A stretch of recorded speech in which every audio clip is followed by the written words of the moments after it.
السلام علیکم ورحمۃ اللہ وبرکاتہ. الحمد للہ رب العالمین والعاقبۃ للمتقین والصلاۃ والسلام علی رسولہ الکریم.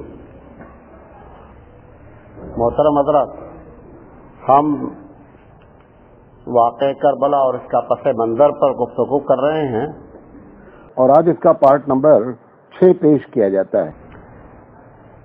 ایک دن مغیرہ بن شعبہ رضی اللہ تعالیٰ عنہ کا ایک غلام ہے، اس کا نام ہے ابو لولو فیروز. مغیرہ بن شعبہ کے غلام نے آ کر حضرت عمر کے پاس کیس کیا اپنے آقا کے خلاف. یہ نصرانی تھا کہ یہ ابو مغیرہ بن شعبہ ہیں جو ہمارے مالک ہیں، یہ ہم سے بہت پیسہ لیتے ہیں.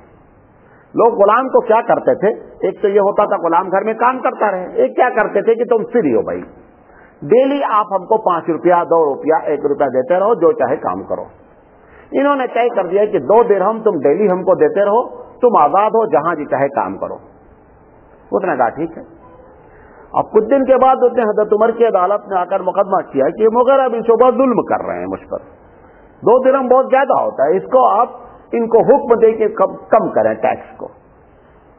تو حضرت عمر نے کیس کی سماعت کی، بلایا مغیرہ بن شعبہ کو کہ 2 درہم لیتے ہو، کہا صحیح لیتے ہیں. کہا کرتے کیا ہو تم؟ یہ ٹیکنیشین تھا. اس نے بتایا میں یہ بڑھئی کا کام کرتا ہوں، کارپینٹر ہوں، چکی بناتا ہوں، یہ بناتا ہوں. تو حضرت عمر نے کہا تب تو 2 درہم ٹھیک ہے تمہارے لیے، تم تو اس سے بہت زیادہ کماتے ہو. بات ختم ہو گئی، کیس ختم ہو گیا. حضرت عمر رضی اللہ تعالیٰ نے کہا کہ تم چکی بناتے ہو، یار میرے لیے بھی ایک گھر میں چکی بنا دو. تو اس نے کہا عمر ایسی چکی بنائیں گے پوری دنیا میں آواز آئے گی. وہ بندہ جملہ بول رہا ہے کہ عمر اتنی اسٹائل سے بول رہا ہے، کہا ایسی چکی بنائیں گے پوری دنیا میں آواز آئے گی، بہت شاندار چکی بنائیں گے. یہ کہہ کر کے وہ چلا گیا. حضرت عمر رضی اللہ تعالیٰ کا جو لوگ بیٹھے تھے انہوں نے کہا معلوم کیا کہہ رہا ہے یہ؟ کہا کیا کہہ رہا ہے؟ کہا تم کو قتل کر دیں گے. کہا کہ ارسٹ کرا لو. کہا شرعی عدالت کی بنیاد پر اس کو ارسٹ نہیں کر سکتے کہ اس کے جملے میں معنی ہم جو سمجھیں ضروری نہیں نکلے. زیادہ شریعت اجازت نہیں دی تھی اس کے ارسٹ کرنے کی، لیکن کہہ یہی رہا ہے کہ میں تمہارا قتل کر دوں گا. اس کو کہتے ہیں خلافت. 100% ان کو یقین ہو گیا. اسی درمیان میں ایک صحابی ہیں کعب بن احبار. کعب بن احبار توریت اور انجیل کے ماسٹر آدمی ہیں. یہ معلوم نہیں کہاں سے توریت پڑھے. آ کر حضرت عمر سے کہا کہ حضرت عمر مجھے لگتا ہے کہ توریت میں تمہارے بارے میں لکھا ہے کہ تمہاری زندگی اب 3 دن باقی ہے. حضرت عمر بڑے تعجب میں کہا کیا چکر ہے تمہارا؟ کہا توریت میں ایسا اشارہ مل رہا آپ کے بارے میں. کہا میرا نام توریت میں لکھا ہے؟ نہیں نام تو نہیں لکھا ہے، لیکن جتنی آپ کی کوالٹیز ہیں ویسا کوالٹی کر کے لکھا ہے کہ ایک آدمی اسی بات کرے گا پھر اس کے بعد اس کا مرڈر کرے گا. حضرت عمر نے کہا ٹھیک ہے. جب ایک دن گزر گیا تو وہ آئے پھر کہا حضرت 2 دن باقی ہے. کعب بن احبار نے کہا حضرت 2 دن اور باقی ہے. حضرت عمر نے اگنور کیا. جب ایک دن رہ گیا انہوں نے کہا حضرت اب 1 دن باقی ہے. اس توریت کو پڑھنے سے معلوم ہو رہا ہے. روایت کر کے اتنی تگڑی نہیں ہے لیکن سبیلی نے نقل کیا ہے. جب 1 دن باقی رہ گیا، اب کل کا دن ہی 1 دن باقی ہے، یہ فجر کی نماز پڑھانے گئے. اس نے مرڈر کی پوری تیاری کر لی. تیاری کر کے لائٹ تو ہوتی نہیں تھی، چراغ وراغ جلتا تھا. حضرت عمر رضی اللہ تعالیٰ عنہ امامت کے لیے آگے بڑھے. وہ پہلے سے جہاں پر امامت لوگ کرتے تھے نا، وہ چھپا بیٹھا ہوا تھا امام کے سامنے. یہی حضرت عمر ہیں. 2500 کلومیٹر دیکھے تھے. قاسطیہ کے 2500 کلومیٹر دیکھ کر کے اس کمانڈر سے کہا تھا یا ساری الجبل 5 فٹ نہیں دیکھ سکے. کیوں؟ وہ 2500 خود سے نہیں دیکھے تھے، اللہ دکھلائے تھا. دیکھ لیے. یہ جو معجزات ہوتے ہیں، جو کرامت ہوتی ہے، ہم سمجھتے ہیں کہ حضرت کی کرامت ہے. حضرت کی کوئی کرامت نہیں ہوتی. اگر حضرت کی کرامت ہوتی تو 2500 کلومیٹر والا 5 فٹ بھی دیکھ لیتا. 5 فٹ اللہ تعالیٰ اس کو نہیں دکھایا، 2500 دکھلا دیا. بتانا چاہتا ہے ریموٹ میرے ہاتھ میں ہے، میں جسے چاہتا ہوں دکھلا دیتا ہوں، جسے چاہتا ہوں نہیں دکھلاتا ہوں. ہم سے ایک صاحب نے سوال کیا، آپ کو معلوم ہے جو وڈ کٹر ہوتا ہے، حدود جسے کہتے ہیں اردو میں عربی میں بھی، اس کو اللہ نے صلاحیت دی ہے کہ پانی کا واٹر لیول بتا دیتا ہے. تو حضرت سلیمان علیہ السلام اپنی فوج میں اس کو رکھتے تھے, بڑی فوج ہوتی تھی, تو وہ آگے جاتا تھا اور جا کر کے جہاں قیام کرنا ہوتا تھا تو وہ بتاتا تھا کہ اگر یہاں کھودا جائے گا تو پانی کا لیول اوپر ہے. اب یقینی بات ہے کہ جو زمین کے نیچے دیکھ رہا ہے اوپر تو بہت زیادہ دیکھے گا نا. ایک صاحب نے مجھ سے کہا کہ بولا نا قرآن میں لکھا ہے, حدود کے بارے میں ذکر ہے اور حدود واٹر لیول بتاتا ہے. ہم نے کہا صحیح ہے. کا جال میں پھنس جاتا اس کو وہ نظر نہیں آتا, جو زمین کے نیچے دیکھ رہا ہے وہ جال نہیں دیکھ پاتا. ہم نے کہا وہ جو اندر دیکھتا ہے وہ دکھلایا جاتا ہے, اس کا کمال نہیں ہے. کمال کس کا ہے؟ ہمارے رب کا ہے. ایسے ہی جس کے اندر جو بھی کمال ہیں سارے کمال کس کی طرف لوٹتے ہیں؟ اللہ کی طرف لوٹتے ہیں. بہرحال اس نے 6 وار کیے. کس نے؟ ابو لولو فیروز نے حضرت عمر پر 6 وار کیے. آخری وار جو تھا وہ ناف کے نیچے تھا اور چاقو یہ 2 منہ والا تھا. ایسے بھی چل بیٹا, ایسے آپ نے مارا تو اسی طرف کٹے گا نا. اس نے مار کر کے 6 مار ایسے کیے تو پورا پیٹ ایک دم بیکار ہو گیا. یہ پیٹ پکڑ کر بیٹھ گئے. عبد الرحمان بن عوف پیچھے تھے, ان کا ہاتھ پکڑا اور پکڑ کے نماز کے لیے کھڑا کر دیا. یہ پیچھے ہٹ گئے, بیٹھ گئے. اب 6 وار کرنے یہ بات مارنے کے بعد یہ بھگا. جب یہ بھگا نا تو پیچھے سردی کا زمانہ تھا تو ایک صحابی کمبل لیے. پہلے تو یہ جب بھاگنے لگا تو یہ مارتا ہوا بھگا. ایک صحابی اور بیچارے شہید ہوئے اس میں. مارنے کے بعد یہ بھگا, بھگنے کے بعد پیچھے سے ایک صحابی آ رہے تھے, کمبل اوڑے ہوئے تھے. انہوں نے دیکھا کہ اس کے ہاتھ میں چاقو ہے, خون لگا, یہ تو سمجھ گئے کوئی ماجرا ہوا ہے. انہوں نے کمبل اٹھا کر کے اس کے اوپر ڈال دیا, پکڑ لیا. جب اس نے دیکھا انہوں نے پکڑ لیا نا تو وہ چاقو سے اس نے اپنے آپ کو سوسائڈ کر لیا. یہ پکڑے رہی تھی اطمینان دے کہ اب تو ہمارے پاس قاتل پکڑ گیا ہے. وہ اندر ہی اندر اس نے کیا کیا کہ اپنے آپ کو دل میں وہی چاقو سے مار کر کے سوسائڈ کر لیا. جب وہ لوز ہو گیا نا تو یہ اب وہ سنبھال ہی نہیں پا رہے. ابھی بندہ کھڑا ہے, ڈھیلا ہو جائے گا تو آپ پریشان ہو جائیں گے نا. بہرحال وہ اسی میں مر گیا. میں نے آپ کو بتایا تھا 2-4 دن پہلے کہ حضرت عمر کے ایک صاحب زادے کو قصاص کی بنیاد پر قتل کیا گیا تھا. لیکن آج میں نے اس پہ تحقیق کی کہ اس میں قتل نہیں کیا گیا, کیس قائم ہوا. حضرت عثمان رضی اللہ تعالیٰ عنہ کا پیریڈ تھا اور عثمان نے ان کو اس کا خون کا بدلہ عطا کیا. ایک روایت میں قتل کی ہے, ایک روایت میں بدلے کی ہے, لیکن جو بدلے والی روایت ہے وہ زیادہ صحیح ہے, لہذا اس کو کریکشن کر لیں. بہرحال اب جب انہوں وہاں سے اٹھا کر لے کر کے آئے, ٹریٹمنٹ شروع ہوا جو اس وقت کا ٹریٹمنٹ تھا. تو 2 یا 3 دن گزر گئے. اس کے بعد انہوں نے کہا کہ اب یہ حالات ایسے ہیں کہ اس میں بچنے کے چانسز نہیں ہیں, کیونکہ جو چیز بھی کھائی جا رہی تھی وہ کیا ہو رہی تھی, غذا بن نہیں پا رہی تھی, باہر ہو رہی تھی, پیٹ سے نکل رہی تھی, ڈائریکٹ پیٹ سے نکل رہی تھی. تو انہوں نے لوگوں سے مشورہ کیا کہ خلافت کا معاملہ طے کر لینا چاہیے. تو بعض لوگ ہوتے نا, انہوں نے کہا کہ حضرت اپنے بیٹے کو بنا دو, ختم کرو کہانی. عبداللہ بن عمر کو بنا دو. انہوں نے کہا کہ تم میرے سب سے بڑے دشمن, تم میرے سب سے بڑے دشمن ہو.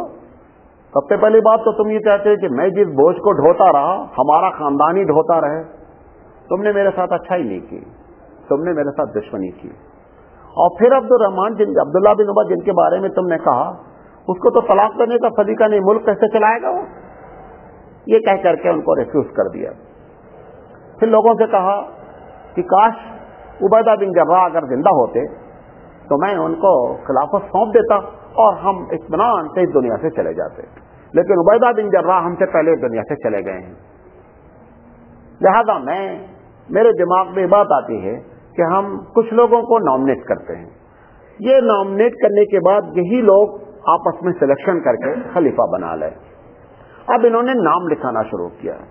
حضرت علی, حضرت عثمان, حضرت طلحہ, سعد بن ابی وقاص, عبداللہ بن زبیر, یہ 6 لوگوں کا نام انہوں نے لکھا ہے. عبد الرحمان بن عوف, طلحہ موجود نہیں تھے موقع پہ. انہوں نے کہا 3 دن تک ویٹ کرنا طلحہ کا, اگر آ جائیں تو 3 دن کے بعد ہی ڈیسیزن لینا, اور اگر نہیں آئیں گے تو 5 آدمی مل کر کے ڈیسیزن لے لینا. اور ڈیسیزن بھی کیسے لینا ہے یہ بھی بتا دیتا ہوں.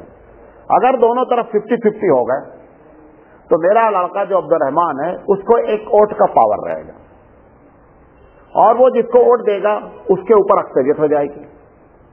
عبد الرحمان سے کہا کہ تم ووٹ دینا اس کو جس کی طرف عبد الرحمان بن عوف ہوں گے۔ اپنے بیٹے سے کہا کہ اگر ایسی ٹپیکل پوزیشن آ جاتی ہے تو تم ووٹ اس طرف دینا جس طرف کون ہوگا؟ عبد الرحمان بن عوف ہوں گے۔ بعض لوگ کہتے ہیں یہ ان سے تنہائی میں کہا، بعض لوگ کہتے ہیں نہیں سب کے سامنے کہا، لیکن زیادہ چانسز ہے کہ سامنے نہیں کہا ہوگا۔ لیکن یہ انہوں نے ضرور بتایا بیٹے کو کہ عبد الرحمان بن عوف جس جانب ہوں گے وہ جانب تمہارا ووٹ ہونا چاہیے، لیکن تم عمارت میں قطعی تمہارا یعنی خلافت میں تمہارا کوئی دخل نہیں ہوگا۔ لوگ کتنا بھی بولیں گے خلیفہ تم نہیں بن سکتے، یہ تم کو پاور نہیں دیا جا رہا ہے۔ تو اب اس کے بعد 4 دن یا 5 دن آپ حیات رہے، اور انہوں نے کہا دیکھو 3 دن تک یہ جتنے 6 لوگ ہیں میری وفات کے بعد شہر میں نہیں نکلیں گے، یہ 3 دن بند رہیں گے کمرے میں، اور 3 دن کے اندر اندر ان کو ڈیسیزن لے لینا ہے۔ حضرت صہیب رضی اللہ تعالیٰ نے کہا کہ آپ نماز پڑھائیں گے، اور ایک دوسرے صحابی سے کہا کہ تم دروازے پہ پہرا دو گے، کوئی اندر آنا نہیں ہے، یہ صرف نماز پڑھیں گے، آئیں گے اندر، نہ پبلک سے ملے گے نہ پبلک ان سے ملے گی، خلافچار نہیں ہونا چاہیے۔ اس کے بعد بہرحال حضرت عمر کا انتقال ہو گیا، اللہ کو پیارے ہو گئے۔ اس کے بعد معاملہ چلا تو حضرت عبد الرحمان بن عوف نے کہا کہ یہ بتاؤ کہ اس میں کون آدمی خلافت نہیں چاہتا ہے؟ تو حضرت تعالیٰ نے کہا کہ بھائی میں سرنڈر، مجھے نہیں چاہیے، اور میں اپنا ووٹ آپ کو دیتا ہوں، آپ جس کو چاہیں میری طرف سے سلیکشن کریں۔ اب عبد الرحمان کا اپنا ووٹ ہو گیا، ایک ووٹ اور رہ گیا۔ اس کے بعد حضرت زبیر نے کہا کہ بھائی میں تو اپنا ووٹ علی کو دیتا ہوں۔ تو اب عبد الرحمان بن عوف گویا وڈرا ہو گئے، اور ادھر سے طلحہ وڈرا ہو گئے، ادھر سے زبیر وڈرا ہو گئے۔ اب بچے کون؟ 3۔ سعد بن ابی وقاص نے کہا کہ میں اپنا ووٹ عبد الرحمان کو دیتا ہوں۔ اب عبد الرحمان کے پاس 3 ہو گئے۔ اب یہ دونوں آدمی میدان میں رہ گئے، کون؟ عثمان اور حضرت علی۔ یہ انہوں نے کچھ نہیں کہا دونوں نے کہ صاحب میں آپ کو ووٹ دیتا ہوں یا آپ جو چاہیں کریں، فیصلہ کریں۔ تو انہوں نے اب ان کے پاس گویا کہ 3 ووٹ ہو تو ویٹو پاور ان کے پاس آ گیا نا، حضرت عبد الرحمان بن عوف کے پاس۔ عبد الرحمان بن عوف نے کہا ٹھیک ہے میں انشاءاللہ 3 دن کے اندر اندر فیصلہ لے لیتا ہوں۔ انہوں نے کچھ لوگوں سے مشورہ کیا۔ تاریخ طبری کے علاوہ ایک تاریخ ہے تاریخ الامم الاسلامی عربی میں، خضر بک اس کا رائٹر ہے، اچھا لکھتا ہے۔ خضر بک کا کہنا ہے کہ یہ عبد الرحمان بن عوف نے ان 5 آدمی سے اجازت لے کر مدینے کا گشت کیا کہ معلوم ہونا چاہیے کہ پبلک کی رائے کیا ہے۔ تو یہ 1 دن تک کنٹینیو بڑے بڑے قبیلے کے سرداروں سے بات کرتے رہے کہ صاحب کیا کیا جائے، اگر تمہاری کیا رائے ہے، حضرت عثمان کو بنا دیا جائے یا حضرت علی کو بنا دیا جائے۔ تو رائے لیتے رہے دن بھر بڑے بڑے لوگوں سے۔ تو ان کو 60 اور 40 کا ایوریج آیا کہ 60% لوگ تو حضرت عمر کو چاہتے ہیں، اور 40% لوگ حضرت عثمان 60% لوگ حضرت عثمان کو چاہتے ہیں، اور 40% حضرت علی کو چاہتے ہیں۔ پھر یہ وہاں سے آ گئے۔ آنے کے بعد لوگوں نے کہا کہ ایسا ہے کہ کل ہم صبح اناؤنس کریں گے کہ خلافت کس کو ملنی چاہیے مسجد میں۔ جس دن اناؤنس کرنا تھا اس دن پہلے حضرت علی رضی اللہ تعالیٰ عنہ کو بلا کر کے کہا علی اگر تم کو خلافت مل جائے تو کیسے چلاؤ گے خلافت؟ انہوں نے کہا کہ ہم قرآن حدیث کے مطابق خلافت چلانے کی کوشش کریں گے۔ ہمارے سامنے ابو بکر کی مثال بھی ہے، عمر جیسی شخصیت ہے، ہم اس کے تحت چلیں گے۔ یہ ان سے کہہ کر چھوڑ دیا۔ اب لوگ کیس مارنے لگے کہ حضرت علی کو خلافت جانے والی ہے۔ تنہائی میں جا کر تنہائی میں ان سے بات کی تھی، تنہائی میں انہوں نے عثمان سے بات کی کہ عثمان اگر تم کو خلافت مل جائے تو تم کیسے خلافت چلاؤ گے؟ تو عثمان نے بھی کہا قرآن حدیث کے مطابق خلافت چلائیں گے، اور ابو بکر ہیں ہمارے سامنے شیخین ہیں، ان شیخین کی اتباع کریں گے اور چلائیں گے۔ حضرت عمر رضی اللہ تعالیٰ عنہ جب انتقال سے ایک دن پہلے آپ نے وصیت کی ان 6 آدمیوں کی، اور اسپیشلی ان 2 کو وصیت کی، عثمان کو اور علی کو، کہا کہ دیکھو انصار کے ساتھ بہت اچھا رویہ اختیار کرنا، انصار نے دین کی بہت خدمت کی ہے، لہٰذا ان کے ساتھ ذرہ برابر کا کہیں بھی جو ہے وہ ان کے ساتھ نا انصافی نہیں ہونی چاہیے۔ اور دوسری چیز، جو ہمارے علاقے فتوح ہو رہے ہیں اس میں جو نان مسلمس ہیں ان کے ساتھ کبھی بھی آپ بدعہدی نہیں کرنا، جو ان سے کانٹریکٹ ہو، جو ان سے معاہدہ ہو، اس پر 100% فالو کرنا۔ کہا مہاجرین بہت بزرگ لوگ ہیں، آپ ان کا احترام کرنا۔ یہ ساری باتیں وہ ایک دن پہلے لوگوں کو بتاتے رہے۔ بہرحال اب حضرت عمر، یہ حضرت عبد الرحمن بن عوف نے حضرت علی، حضرت عثمان، ان دونوں سے مشورہ کر کے صبح یہ ہوا کہ صاحب اناؤنسمنٹ ہوگا۔ لوگ کہتے ہیں فجر کی نماز کے بعد لوگ کہتے ہیں ظہر کی نماز، واللہ عالم۔ بہرحال پبلک جب جمع ہو گئی تو عبد الرحمن بن عوف نے پہلے خلافت کی فضیلت پر تقریر کی اور بتایا کہ اسلامی مزاج خلافت کے بارے میں کیا ہے، جو بھی اللہ نے ان کو توفیق دی، بڑی اچھی سی باتیں کی۔ اس کے بعد انہوں نے مثال دی کہ دیکھو اللہ کے رسول صلی اللہ علیہ وسلم نے اس دنیا سے کوچ کیا اور کسی کا سلیکشن نہیں کیا۔ تو ایک طریقہ تو یہ تھا کہ کسی کو سلیکٹ نہ کیا جاتا اور پبلک اس کو سلیکٹ کر لیتی، لیکن ہمارے پاس حضرت ابوبکر کی مثال ہے کہ انہوں نے اپنے مرنے سے پہلے مشورہ کر کے ایک آدمی کا نامنیٹ کر دیا۔ حضرت عمر بھی نامنیٹ کرتے اگر عبیدہ بن جراح زندہ ہوتے تو کسی کے خلافت انہیں کو جاتی، کسی کو نہیں۔ ایک روایت انہوں نے اور بھی بیان کی، وہ بھی حضرت عمر کا قول ہے کہ ایک غلام سے کہا کہ اگر وہ زندہ ہوتے، سالم ان کا نام ہے، کہ اگر سالم بھی زندہ ہوتے تو میں خلافت ان کو دے دیتا، یا عبیدہ بن جراح کو دیتا یا سالم کو دیتا، کیونکہ ان کے بارے میں اللہ کے رسول صلی اللہ علیہ وسلم نے فرمایا تھا کہ وہ اللہ سے بہت محبت کرتا ہے اور اللہ سے بہت ڈرتا ہے، لہذا میں اس کو حوالے کر دیتا ہے۔ ایک روایت میں حضرت حذیفہ کا بھی ذکر ہے۔ بہرحال انہوں نے یہ ساری باتیں بیان کی۔ بیان کرنے کے بعد انہوں نے حضرت عثمان کا ہاتھ پکڑا، انہوں نے کہا میں حضرت عثمان کو خلیفہ مانتا ہوں۔ جب انہوں نے حضرت عثمان کا نام لیا، یقینی بات ہے کہ اب سارا معاملہ، لیکن ایسا نہیں ہوا۔ جیسے ہی انہوں نے بیعت کی مسجد میں، سامنے کی طرف یہ 6 لوگ بیٹھا لے گئے، یہ جو لوگ اصل تھے ان کو بیٹھا لا۔ جب حضرت عثمان کا ہاتھ لے کر کے بیعت کی تو حضرت علی نے حضرت عثمان کے ہاتھ پر اسی محفل میں بیعت کر دی، کوئی انہوں نے پنگا نہیں کیا، کسی بات کی طرف کوئی اشارہ نہیں کیا۔ حضرت عثمان رضی اللہ تعالیٰ عنہ کی جب بیعت کی تو حضرت عثمان نے مختصر تقریر کی اور اس بوجھ کو بہت بھاری محسوس کیا۔ اس کے بعد جب جمعہ آیا، آپ کو حیرت ہوگی، یہ کھڑے ہوئے جمعہ کے لیے، اور وہ خلافت کا پہلا بوجھ تھا۔ جب کھڑے ہوئے تو پوری تقریر بھول گئے کیا بولنے گئے، خطبہ جو دینا تھا سب بھول گئے۔ الحمدللہ رب العالمین کہہ کے ایک دم نروس سسٹم میں چلے گئے، پورا کوئی چیز کام ہی نہیں کر رہی ہے، کوئی جملہ ہی نہیں بول پا رہے ہیں۔ اترے، نماز پڑھا دی۔ خطبے میں جو فرض ہے وہ اللہ کی تعریف ہی ہے، اتنا ہی کہا تھا، اس کے بعد کچھ نہیں بولے۔ دوسرا خطبہ بھی واجب نہیں ہوتا ہے، وہ تو آپ لوگوں کو ہے، لیکن بہرحال اتنا تعریف کر کے کافی ہے۔ حضرت عثمان رضی اللہ تعالی عنہ نے اس بات کو سختی سے، اس بوجھ کو محسوس کیا اور بہت پریشان رہے۔ بہرحال حضرت علی رضی اللہ تعالی عنہ نے ان کے خلافت کو تسلیم کر لیا، لیکن کچھ لوگ خلیفہ کے اس سلیکشن پر اندر اندر جو ہے وہ کمنٹ پاس کرتے رہے۔ کمنٹ کیوں پاس کیا؟ پرابلم کیا تھی اس میں؟ عبد الرحمن بن عوف اور حضرت عثمان نسبتی برادر اور بہنوئی ہیں۔ عبد الرحمن بن عوف جو ہیں وہ ان کے بہنوئی ہیں، کس کے؟ حضرت عثمان کے۔ تو جب ان کو ویٹو پاور ملا تو لوگوں نے یہ کہا کہ اب ہر حال میں عثمان ہی بنے گے، کیونکہ یہ ان کے بہنوئی ہیں، اپنے بہنوئی کا طرفداری کریں گے۔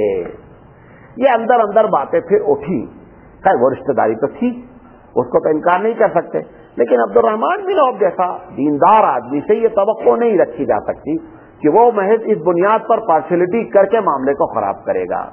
لہذا یہ تیسری جگہ ہوئی جہاں پر خلافت میں حضرت علی رضی اللہ تعالیٰ عنہ کیا ہو گئے, نیچے آ گئے, اور ان کے لوگوں نے دھیرے دھیرے آوازیں اٹھانا شروع کی. اچھا 40 منٹ ہم بول چکے ہیں. اب اگر ہم دوسری بات شروع کرتے ہیں تو بہت لمبی ہے, انشاءاللہ زندگی رہی تو کل حضرت عثمان اور علی کی خلافت کی بات کریں گے کہ یہاں پر حضرت عثمان رضی اللہ تعالیٰ عنہ کی خلافت کے بعد جو علی کی خلافت آئی وہ کیسے آئی, اور حضرت عثمان کے زمانے میں خلافت کا پنگا بہت بڑا شروع ہو گیا. یہی جا کر کے آخر میں حضرت حسین کی شہادت پر ہوتا ہے. یہاں سے اصل کہانی شروع ہونے جا رہی ہے حضرت عثمان کے زمانے سے. واللہ اعلم بالصواب. اللہ تعالیٰ کہنے سے زیادہ عمل کرنے کی توفیق عطا فرمائے. آمین برحمتک یا ارحم الراحمین.